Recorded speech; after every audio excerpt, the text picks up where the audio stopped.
You're listening to the Healthy Creative Ministry podcast with Matt Curtis. This is the podcast that helps you take your creative ministry from wherever you are today to healthy and effective. How can I get my pastor to stop micromanaging me? This is a shockingly common problem in ministry. I've not had a situation or a season where this wasn't happening somewhere. Maybe it was the lead pastor, maybe it's an executive pastor, or maybe it was one of the ministry leaders. In some cases even, it's one of the volunteers that's leading a ministry. Everyone wants to speak into what you're doing. There's this assumption that the creative space is this abstractly opinion and preference-driven space. And so why do you, the graphic designer or the communications person, why do you have the right to make these decisions about my ministry, about how my ministry is being presented? Well, that is a incredibly common perspective that many people have, not just ministry leaders. This is true in all vocations. But I want to address it because for those of us serving in creative ministry, we're going to encounter it if you haven't already. So I want to talk through 6 different reasons that this happens. But more than that, I want to give you a very practical next step that will help address it. Because at the end of the day, it doesn't really matter if you know that the problem that you're going through is a problem because you're going through it. You already know that. But let's have something tangible that we can begin doing, or a tool that can help us begin addressing this problem. I've seen this question come up in a lot of different ways on Facebook over the last couple weeks. It's a part of why I wanted to interject it right now because it makes a lot of sense. It's sort of a hot topic. It's something that a lot of us are feeling. Something I found seasonally in ministry is that when we're in the thick of projects, we endure the things that are going on, the imperfections, the frustrations. We endure them because we have a deadline. But now on the other side of Easter, we don't have the same deadline. We don't have the big event coming. The Christmas to Easter crunch this year was pretty tight in terms of schedule. And so we now are on the other side of that, but all of this like stored up frustration is still with us. And so I think that's a piece of why we're seeing, or at least I'm seeing, a spike of these kinds of frustrations where people are just struggling in their roles. I think a lot of it is because we're actually sort of dealing with some of the past frustrations over the last couple months, and now they're surfacing over the next projects that we have. So let's get into these reasons. What are the reasons that this tension exists? Why is it that my pastor or my ministry leader is micromanaging me, and how can I stop it? The first thing that I see a lot of is there's a good chance that you in leadership, you're just not speaking the same language. This is one of the first problems that I sought to address with Lunchtime Heroes.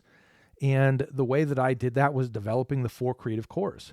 I sat down and I said, what is the problem between the pastor and the creative? Like, where does this come from? What's the issue? I know the solution isn't for me to tell my pastor, hey, you need to go to design school so you can understand what I do. And I know the solution equally isn't for me to go to seminary to understand what they do. So there's got to be some bridge other than further education. And so what I developed is what I call the 4 creative cores. It's language. That's all it is. It's words. But it's words that are designed to help bridge this gap. There are 4 podcast episodes very early in the life of the podcast. In fact, this is how I introduced the podcast. The podcast was named the Leading Healthy Creative Teams podcast back then. So you'll hear an intro that's a little bit different than what you hear now. But it really digs into these 4 creative cores. What are they? I'm putting a link for this resource and for all resources in the show notes. So if you're not a show notes person, now is the time to become a show notes person. There'll be a link to the page on my website that has information about the 4 creative cores. The best application that I've heard is from churches that have listened to these podcast episodes, leadership and creative, or leadership and communications, whatever that looks like in your organization. Both parties have listened to it and then discussed each episode as you go.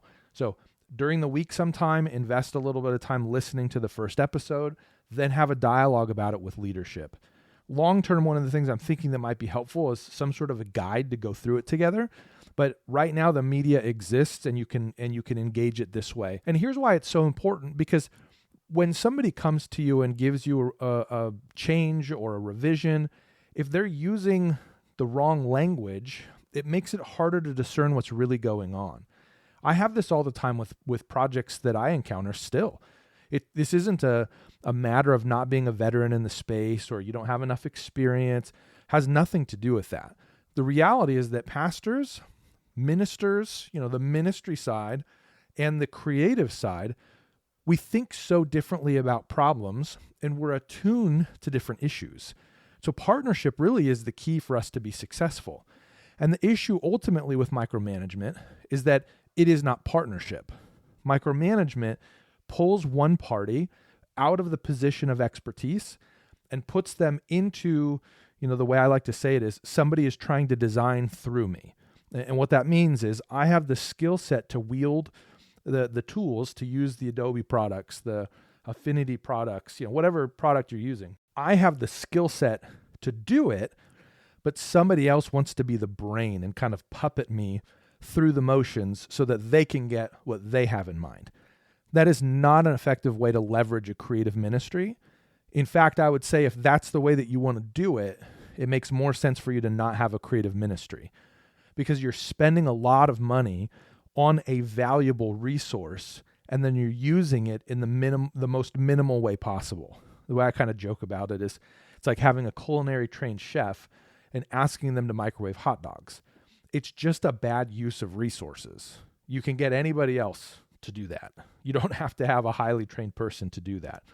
And language tends to be where a lot of this stuff breaks down. So a lot of animosity exists in creatives. At least that's what I'm seeing on Facebook over the last couple of weeks. But here's my contention.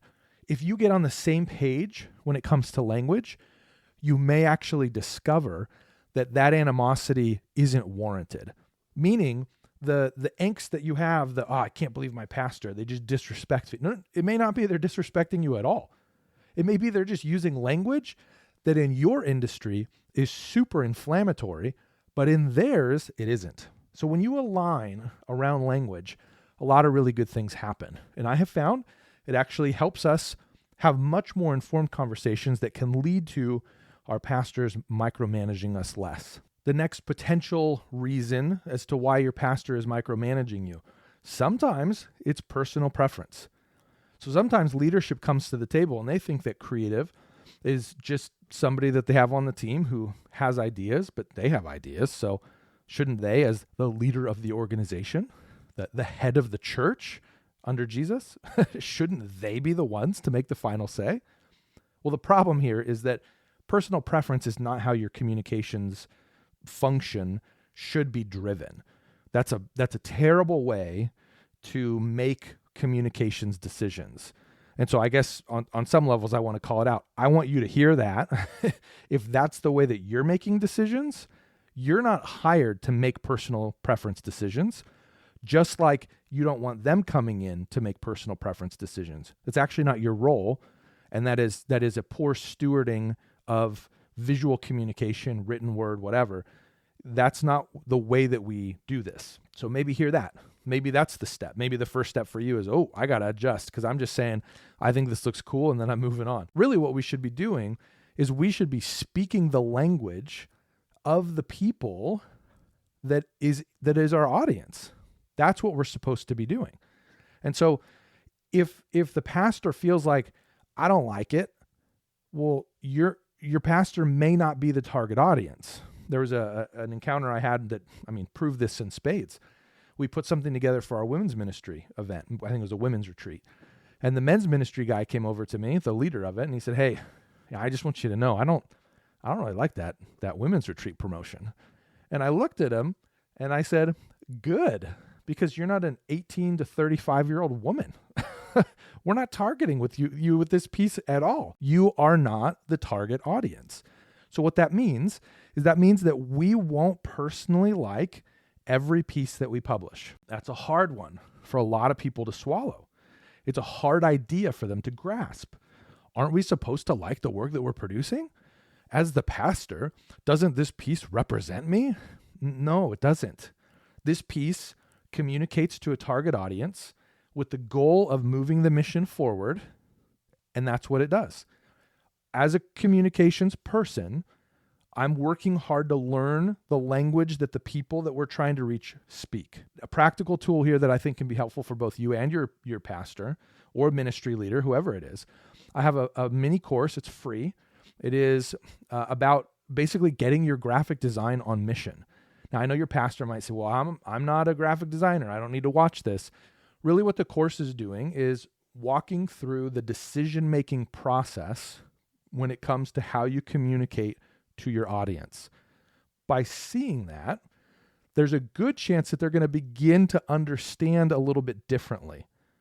And that's very important because them understanding that mission is priority is critical to them starting to let go of the need or the felt need to micromanage. There's another tool that actually can pair well with this. So I'm going to talk through that in just a minute here.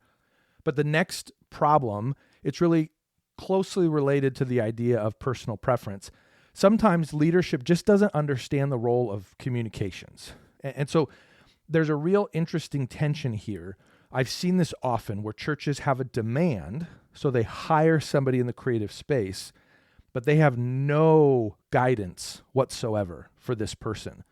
And so the person now, the person in the communications seat, whether that be primarily a designer role, whether that be a director of communications in some way, they're trying to like back their way into policies and procedures, but the organization has no concept of the role of communications. What we need to do here is we need to begin educating leadership that there really aren't isolated decisions. And a lot of that, the responsibility for us is we need to build some frameworks, some strategies, some structures that can help us have the clarity that everyone needs. So one of the things I find often is leadership will come in, or somebody, it doesn't have to be leadership, someone on the ministry team comes in and says, oh, we want to change this. In their mind, they're thinking, just open up the document, change that thing, and move on. The problem, though, is that we have that information 5 other places. Also, we have orchestrated a promotional plan around this idea, but now it's changed. Some of the promotion that we have built is even leveraging that small thing. There are a lot of things that are connected. And I think that's a piece of what many people misunderstand about communications is that there are no isolated decisions. You making a change on your flyer and the designer being frustrated, it's not because they don't want to make a change. It's not because they're grumpy with you. It's not because they even disagree with the change. Those things might be true, but the reality is that when these decisions get made, there's a very real chance that many other things are going to be impacted, and the people making the changes or making the requests, they don't understand the implications of that. This is an opportunity, and really it's kind of an unspoken responsibility of the communications team, the members, the leader. We have to educate other people, and we have to build systems that prevent some of these things happening on the front end. I don't think that a pastor needs to understand the role of comm in the sense that they shouldn't be able to jump in and manage the team, but they should have the systems and policies created for them that prevent them from damaging things too much. I think of it a little bit like guardrails. What are the things that we can put up that help leadership, help ministry leaders not create some of these problems? And what I have found is that when there's structure, micromanaging actually reduces because now there's a lot more clarity. You know, oftentimes micromanaging comes from just a lack of understanding. If I don't trust the person that I'm working with, or if I don't even know the process that they're going through, I'm going to be nervous about it. And I'm going to feel the need to check in a lot more often. And so systems really do help us navigate this. Now, of course, I'm going to point to the course, the blueprint that I've created in terms of going through all of the facets of building a healthy communications ministry. That's going to be linked in here. I want to make a note.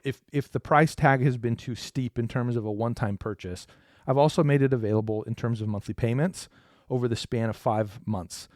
And so if that's a more helpful way for you to engage or a more feasible way, man, jump in. I would invite you to do it because really the key structures that you need are covered in detail, and alignment with leadership, which is such an important piece of this. is also covered as part of what the course deals with. For those of you who aren't interested in the course or maybe just can't figure out a way to jump into that, I also have an example of some of these systems in play, and I'm going to link to that. It's basically how projects work. It's a case study, but it's just talking through what the process looks like for us to run a project. So my recommendation always is that this workflow should always be the way that you're tackling these big projects. What happens when comm is proactive is that we remove the need for other people to understand how comm works. And I think that's one of the Achilles heels that I often see with communications leaders and communications teams, is that no one else understands how it's supposed to work. We have an idea, but we aren't going to help anybody if we don't tell them, or in a better than even teaching them, basically build a structure that kind of forces the right process to work. And that's what these structures do. The fourth challenge that leads to micromanagement: sometimes your ministry leaders just have an inability to delegate. And before we go throwing every leader under the bus here, and how can you be a leader and not delegate? I just want to remind you that everyone is immature at some point in their life. And I want to remind you that everyone is in the process of growing, even if they're veteran or seasoned in their professional life. Not everybody's good at everything. And time practicing doesn't mean that you're going to get great at it. It's just not how it works. You can get better, presumably, but not everybody's going to be good at delegation. Something that we have to be careful about is just assuming that when you're hired as the communications person or the creative person on your team, leadership and everyone on staff is just going to be tripping over themselves, giving you projects that they can fully trust you with. These people don't know who you are. Just because you got the job doesn't mean that you have proven that you know what you're doing. It doesn't mean that they're willing to give you free rein. And I would argue in a lot of cases, it's actually foolish to give full rein. There should be a partnership. That's the most powerful role of comm, partnering with leadership. Start building trust. I say that because the first time I heard this, I balked at it. And I said, oh no, you hired me to be an expert.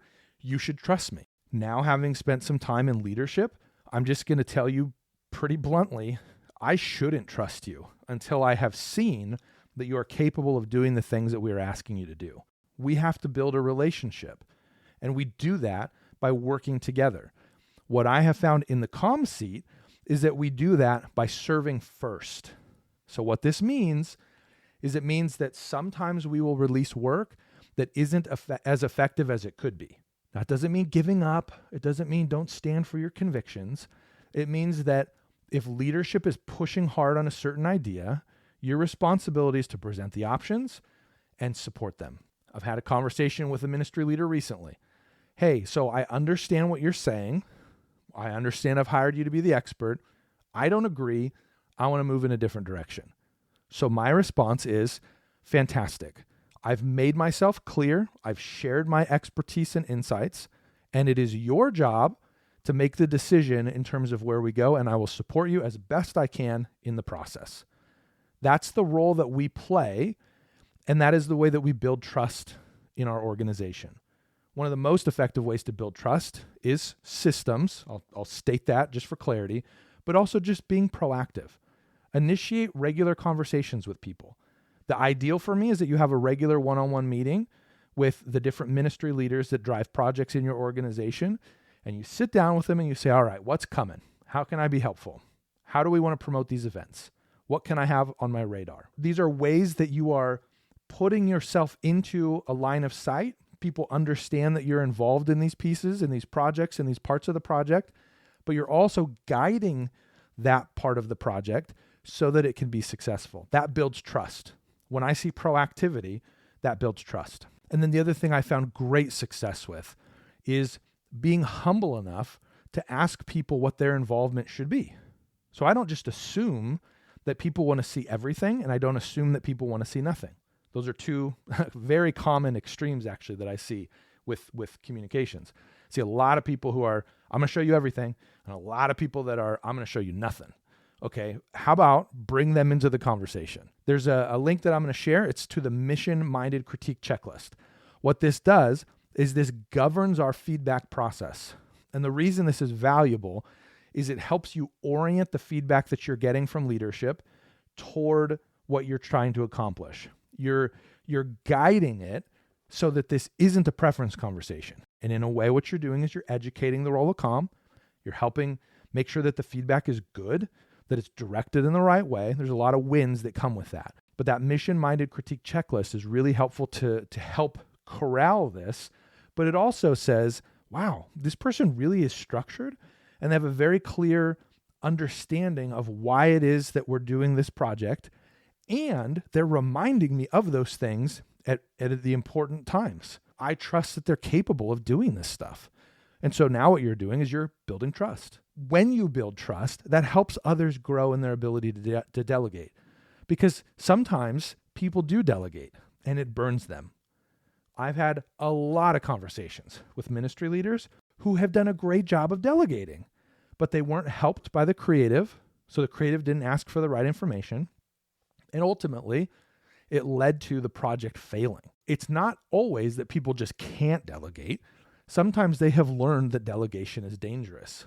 And so you need to overcome that. And you overcome that by guiding the process. The last two that I want to talk about here, these are indicators of unhealth. So I want you to hear that, these first four, if you're wrestling with these, I think it's pretty reasonable for you to lean in, invest in these structures and strategies and processes. And that can make a significant difference in your ability to really get a little bit of freedom outside of micromanagement. These next two tend to be particularly tricky. And I want you to hear that because if these resonate with your situation, then moving on may actually be the next step. So the next one here is sometimes it's ministry insecurity. There are times where the ministry leaders that you serve alongside, for whatever reason, it could be bad experiences at other churches or unhealthy environments.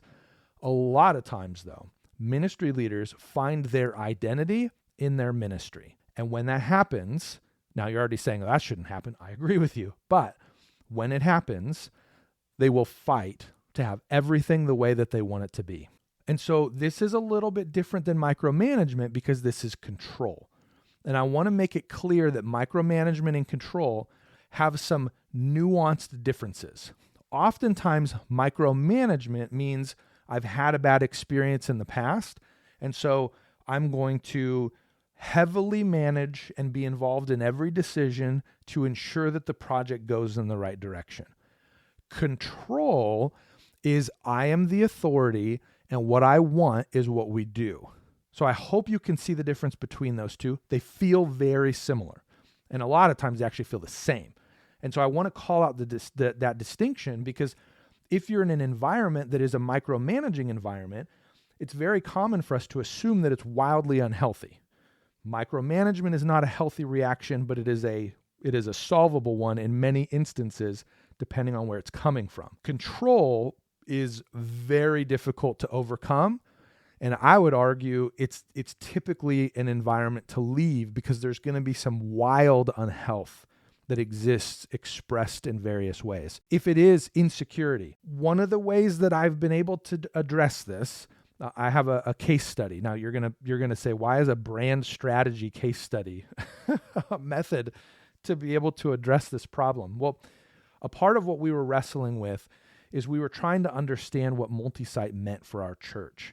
So we had gone from one regional church to a multi-site church, and we had multiple expressions across our region. And one of the hallmarks of each of these expressions was identity. It was, we are this community, we are local, we are these things. When we moved in that direction, there actually became this weird spirit of competition between campuses and between ministries. And I began seeing it mostly because I believe that comm is a lightning rod for health in any organization. Because so much comes through the communications ministry, it reveals unhealthy tendencies across the organization. So that's why I do what I do with Lunchtime Heroes. The problems that we find in comm are actually indicators of other things that are broken at a larger level. So it's a great way to reveal some of the challenges that we're facing. But in the process of seeing this, I thought to myself, What role can I play in pursuing health? Is there anything that I can lead from my seat in the organization? I'm not the boss. I'm not the senior pastor. I'm not the executive pastor. I'm not on the senior leadership team. So I can't lead in that way, but how can I lead from the seat that I'm in? And that's where this brand strategy came from. There was a practical problem. We needed to simplify. We had to move from a house of brands, logos everywhere, to a branded house. Much simpler, much more streamlined, and much more manageable for us as a team that now went from serving one church to serving functionally 5 churches. That was a practical side of it, but it also stripped the ability for many of these sub-ministries to feel like they owned their own identity. And that was very intentional. I wanted to remove that from them. So I'm going to share that link. This brand strategy really represents a way for us to think about our systems a little bit differently. How can we build systems that actually address some of the spiritual problems that we're wrestling with as an organization? I share that one less as a do this thing, and more to say, if ministry leaders are associating or finding their identity with their ministries too much, think about it from that perspective. What are ways that you can guide that or address that? Are there any comm policies or strategies that you can make to help speak to that? And then the last one here, sometimes it's a control issue. And so we mentioned control across these last two. If leadership has control issues, there really isn't much that you can do to solve it. There's a chance that building trust can help, but there's no guarantee that that's actually going to solve it, because this control problem is a deeper, personal, and I would argue spiritual problem. If this is something I'm building, you have a core foundational problem in terms of what's being expressed on a weekend, midweek, whatever. You can't overcome that. You can't change the hearts of leadership in that way. Now, I would encourage you to pray for them. That was something that was a catalyst for me in a really powerful way. I would also encourage you to pursue health in the team that you lead or in the department that you're in. If you have the opportunity to pursue health as a communications leader, do it. If you have the opportunity to lead your team in a way that's healthy, do it. Those things can spread to the rest of the organization. But overtly pursuing building trust really doesn't solve the problem in a control issue type of an environment. And a lot of that is because control issues will also show themselves across the organization. So there will be signs. So sometimes the comm team isn't trusted. Fine. You live off on your island. They don't trust you, but every other ministry is doing well. Okay, that's a different problem. That means that you're not performing at the right level. Systems are broken. Skills aren't working. You have a bad attitude. A lot of reasons for that. You can actually take a health assessment for free on the Lunchtime Heroes website. You can get some insights there onto where that's broken. So that's one issue. But control issues express themselves throughout the organization. You'll hear other ministry leaders outside of comm come to you and say, man, I'm really frustrated because we want to do such and such and leadership won't let us. Or I had this going and then somebody swooped in at the last minute and changed it. So it's a very unhealthy context, larger than just comm. My recommendation in a situation like that, pray for your leadership, pursue as much health as possible within your own team, start being proactive about looking where the next place of ministry is. The first podcast that was released in March of 2024, is it time for me to quit my job? That goes deeper into this specific question. But I just want you to hear, if you're in an environment where control issues are just the fruit of that is evident everywhere, really proactively pursuing your next opportunity is the right next step, because this is something that is beyond your control. Again, pray about it. Pursue health in the department that you're in. Absolutely. But there's also wisdom then in pursuing this next step. To help with that, I have a free mini course on building an effective portfolio for creative ministry. I'll put a link to that in the show notes as well. So wherever you are on this list, any of these problems, any of these tensions that are leading to micromanagement, there's something that you can do in response to it. And that's really important for me to emphasize, because these are seasons that feel hopeless. These are seasons that will absolutely set you up to burn out over time. Burnout really is a long-term thing. So if you have some of these frustrations over the short term, that's just life. if these are cultural problems, all of these can lead you to burnout. But the hope that you have, and hope really is the antidote, hope and then behavior that leads to change, these can help negate, or not negate, but they can help undo the trajectory towards burnout.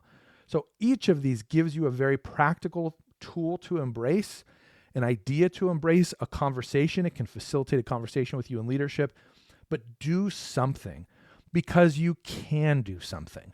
And that's really an important piece of all of this, because when your pastor micromanages you, it's frustrating. It is super, super draining and demoralizing. Don't let it be that way. Do something about it. And that's how I would answer the question, how can I get my pastor to stop micromanaging me? Thanks for listening to this episode of the Healthy Creative Ministry podcast. This podcast is just one of the ways Lunchtime Heroes can help you build a healthy creative ministry in your church. Stay up to date on the latest by signing up for the Creative Bites email at lunchtimeheroes.co.